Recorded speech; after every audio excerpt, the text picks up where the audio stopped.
Hello, my dear students. I welcome all of you on Saima Tabassum classes. As all of you know that JKSSB has released the notification regarding the नायब तहसीलदार examination and the number of posts have been advertised. और इसमें हम सबसे पहले हम syllabus decode करेंगे, क्योंकि बाकी इन्फॉर्मेशन भी मैं आपको बताऊंगी कि फॉर्म को कैसे फिलअप करना है, कितने नंबर ऑफ पोस्ट है. There are 75 post total. तो बाकी तो कैटेगरीज के लिए कुछ होंगे और कुछ ओपन मेट के लिए आई बिलीव कि मैंने अभी देखा चेक किया था 30 post are for open merit. और सबसे पहले हम सिलेबस डिस्कस करेंगे इसका, क्योंकि वेटेज हम चेक करेंगे इसमें क्या रखा है इन्होंने. आप देख सकते हैं सबसे पहले पेपर 1 जो होगा. और हाँ, यहाँ पे एक चीज़ लिखी है इस नोटिफिकेशन में जो कि बहुत इंपॉर्टेंट है. आपने देखा होगा जो इससे पहले पटवारी का एग्ज़ाम हुआ था उसमें पहले उर्दू का एग्ज़ाम हुआ था, उर्दू क्वालिफाइंग पेपर का टेस्ट हुआ था, उर्दू टेस्ट हुआ था, working knowledge of Urdu, right. और आप सबको पता है कि जैसे मैंने उर्दू पढ़ाया था ऑनलाइन उस टाइम पे पटवारी एस्पिरेंट्स के लिए, और आई एम सो ग्रेटफुल, बहुत ही अच्छा रिस्पॉन्स रहा उसका. लेकिन इस बार उन्होंने क्या रखा है, जब उस टाइम उर्दू का पहले एग्ज़ाम हुआ वो क्वालिफाइंग नेचर था, working knowledge of Urdu check हुई, उसमें सिलेबस भी देखे था, सेम सिलेबस यहाँ पे भी है. लेकिन उसके बाद जब बच्चे जिन्होंने क्वालिफाई किया था और उनका एग्ज़ाम फिर रिटन टेस्ट हुआ था, फिर बाकी जीएस का and all that.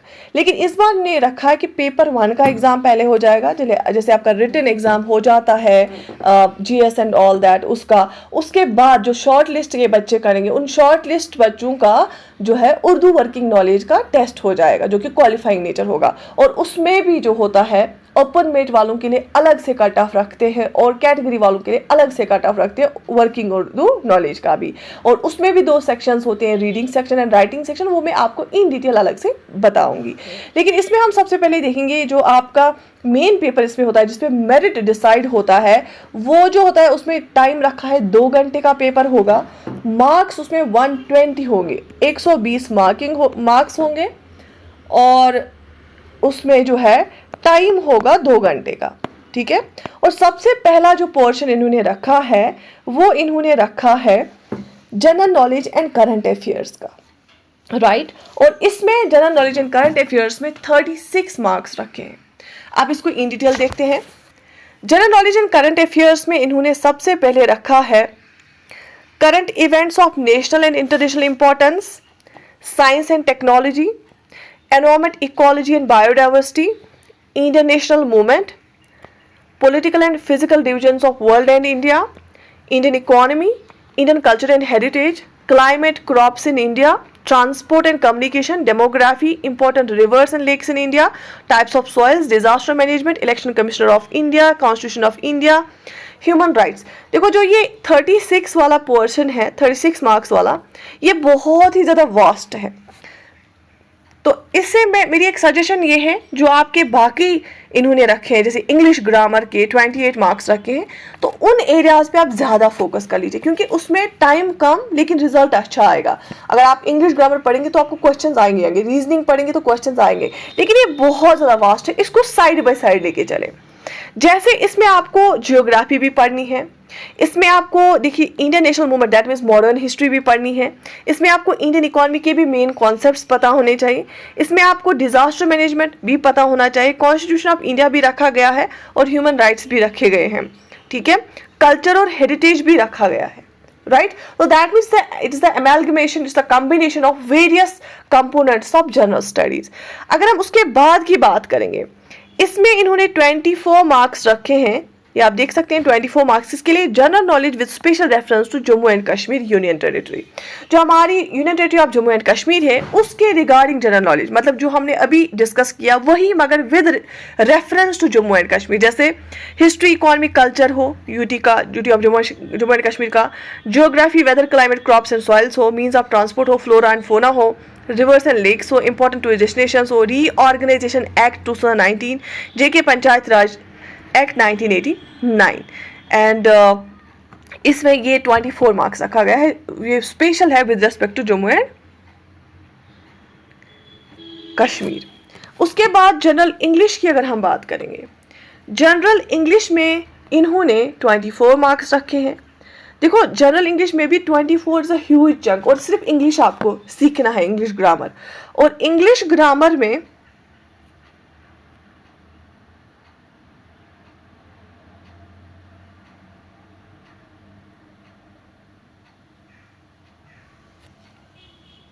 English grammar में इन्होंने सबसे पहले, आपको पता ही है, मेन जो टॉपिक होता है इंग्लिश ग्रामर का टेंसेस, और इसमें से क्वेश्चंस आ ही जाते हैं हर एक एग्जाम में।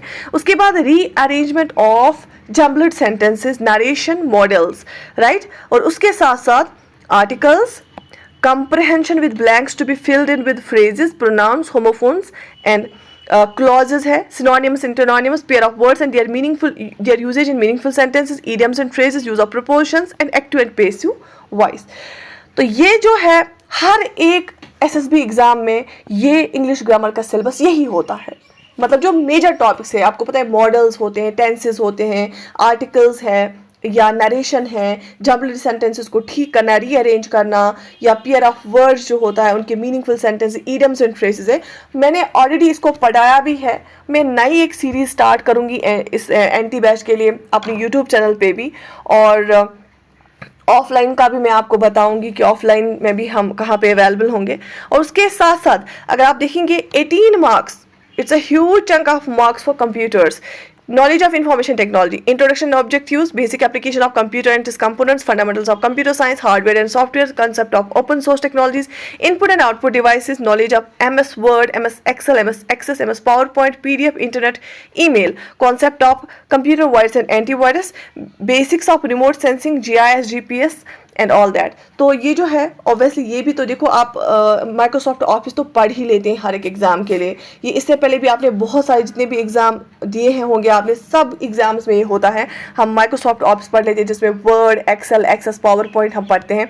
उसमें PDF, इंटरनेट और ईमेल का कॉन्सेप्ट, उनका इन डिटेल कौन से प्रोटोकॉल्स इस्तेमाल होते हैं, ठीक है, वो भी हम पढ़ लेते हैं। या इसमें आप देख लीजिए जो मालवेयर्स होते हैं, वायरसेस होते हैं, एंटीवायरस, उनके बारे में, या इसमें GPS के बारे में, जो पोजिशनिंग सिस्टम होता है। बाकी इसमें सारा कंप्यूटर आपको पढ़ना है, कोई चीज़ छोड़नी नहीं है, क्योंकि आपको पता ही है जो है कंपटीशन कितना ज़्यादा है, नंबर ऑफ एप्लीकेंट्स कितने ज़्यादा होते हैं, अपेयर कितने थाउजेंड्स में होते हैं। लेकिन हाँ, सिंसियरिटी के साथ जो तैयारी करेगा उसकी तो हमेशा सक्सेस उसको मिलती है। उसके साथ साथ आप देख सकते हैं 18 मार्क्स इसके लिए मेंटल एबिलिटी एंड रीजनिंग के लिए, जैसे नंबर सीरीज है, लेटर सीरीज है, कोडिंग डिकोडिंग है, direction sense, blood relation, statement and conclusion, logical reasoning, mental reasoning and mensuration का पार्ट रखा है। देखो ये रीजनिंग जो इन्होंने रखी है ना, इसमें मेजर टॉपिक्स रखे हैं। कोई एरा गया, जैसे SI में आपने देखा होगा, जो JKP SI का सब इंस्पेक्टर का उन्होंने सिलेबस दिया था, उसमें बहुत ही ज़्यादा वो ड्राई टाइप्स ऑफ रीजनिंग रखी थी, लेकिन इसमें मेन कुछ टॉपिक्स ने रखे हैं, अगर आप देख सकते हैं। और area of triangle, square, rectangular, Columbus, trapezium, circle, right of circle, cylinder, field book, units of measurement of land, ठीक है, तो ये इसमें रखा है इन्होंने। So this was all about paper 1, और इसमें आपने देखा कि जो नंबर ऑफ मार्क्स है वो है 120 मार्क्स, और 2 घंटे का पेपर होता है। एक बात बहुत इंपॉर्टेंट है, वो ये है, इसमें नेगेटिव मार्किंग रखी गई है 1/4, that's written in the notification. मैं आपको दिखाऊंगी, यहाँ पे है, there will be negative marking 0.25 पर क्वेश्चन पर wrong answer in paper first, right. तो जब आप पेपर 1 देंगे और ये कुछ क्राइटेरिया सेट करेंगे कि कितना हमें कट ऑफ, कितने नंबर ऑफ स्टूडेंट्स हमें लेने हैं, और जो पेपर 1 में मेरिट में आ जाएंगे उनका ही फिर working knowledge of Urdu test होगा। वर्किंग नॉलेज ऑफ उर्दू होता है कि आपको कोई शेर व शायरी नहीं करनी है, you need not to be any scholar in the Urdu language. आपको क्या करना है कि उर्दू दरखास्त पढ़ना आना चाहिए और लिखना आना चाहिए। आपको पता है, जब हम दरखास्त लिखते हैं, आप लेटर उर्दू में लेटर राइटिंग करते हैं, उसमें एक प्रॉपर फॉर्मेट है, उसी फॉर्मेट में आपको जो है लिखनी है। हाँ, उसमें उन्वान कोई भी हो सकता है, किसी भी टॉपिक पे आपको बोल सकते हैं, वो चेंज होगा, लेकिन जो पैटर्न होता है, उसका जो एक प्रॉपर स्ट्रक्चर होता है वो सेम रहता है। उसके बाद आपको एक ऐसे लिखना होता है, और कभी कभी ट्रांसलेशन भी होती है, उसका भी जो है सिलेबस देखिए, पेपर 2 का भी आप देख लीजिए। उसमें 2 पार्ट्स होते हैं, रीडिंग और राइटिंग। रीडिंग में 20 मार्क्स रखते हैं, मतलब जो पैसेज होता है ना, पैसेज देखिए होता है, आपको पैसेज पढ़नी है, और पैसेज के नीचे आपको 20 क्वेश्चंस होंगे। आपको क्वेश्चन के नीचे 4 ऑप्शंस होंगे, आपको राइट ऑप्शन पे टिक करना है, ठीक है। तो उसमें आपको रीडिंग में वो झंझट नहीं, आपको कुछ नहीं लिखना है, बस आपको रीडिंग पोर्शन में पढ़नी होती है पैसेज, और नीचे 20 क्वेश्चंस देखे होते हैं, उन 20 क्वेश्चंस को आपको अटेंड करना होता है। और उसके साथ साथ आपको जो है राइटिंग सेक्शन में अगर हम देखेंगे 30 मार्क्स होते हैं टोटल, उर्दू में जो होते हैं ना 50 मार्क्स होते हैं, और 20 होते हैं रीडिंग वाले सेक्शन में, और बाकी होते हैं राइटिंग वाले सेक्शन में। लेकिन लेटर में 10 मार्क्स, इंग्लिश पैसेज आपको ट्रांसलेट करनी होती है या उर्दू टू इंग्लिश या इंग्लिश टू उर्दू, उसमें 10 मार्क्स, और ऐसे होता है उसमें 10 मार्क्स। तो this is all about the anti syllabus discussion. Stay connected. मैं आपको विद टाइम मैं आपको एक टाइम रखूँगी इसके लिए, जो अगर मैंने क्लासेस प्रोवाइड की इसमें, और उसी प्रॉपर टाइम पे आपको क्लासेस मिलेंगी और न्यू अपडेट्स भी मिलेंगी, और प्रॉपरली उर्दू को कैसे टैकल करना है, बाकी चीज़ों को कैसे टैकल करना है। बाकी जो भी आपकी क्वेरीज होंगी आप कमेंट सेक्शन में लिख सकते हैं। बाकी best wishes from my side. Take very good care of yourself. Allah हाफिज़।